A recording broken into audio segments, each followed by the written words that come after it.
Starting Tuesday, Koreans overseas who have registered to vote will be able to cast their ballots, which is why all major presidential candidates got busy highlighting pledges that appeal to this group of voters. Our Ji Myung-kil lists out some of these promises.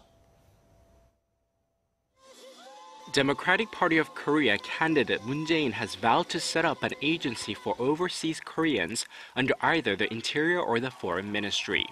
The agency would expand financial support to Korean schools abroad and strengthen the global network of Korean nationals. Moon also promised to set up extra diplomatic offices around the world in locations frequented by Korean tourists. Liberty Korea's Joon-pyo has plans for a similar agency that will be set up under the Prime Minister's office. The agency would provide overseas Koreans with educational support, foster exchange projects, and supervise overseas voting procedures.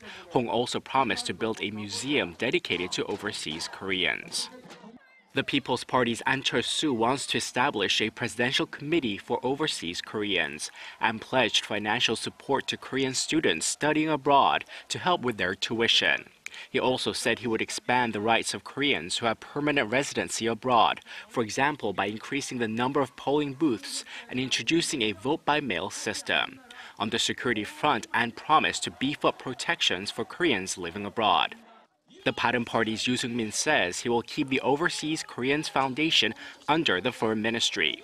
He promised to boost pride in the Korean identity among overseas Koreans and revitalize cultural exchanges. He also vowed to improve consular services and diplomatic protections for overseas Koreans.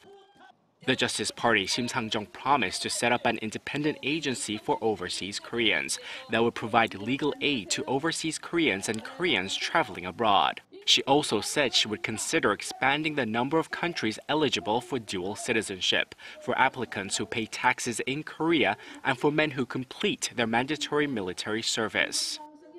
A record number, 294,000 overseas Koreans, are expected to vote in the presidential election this year. Ji Myung-kil, Arirang News.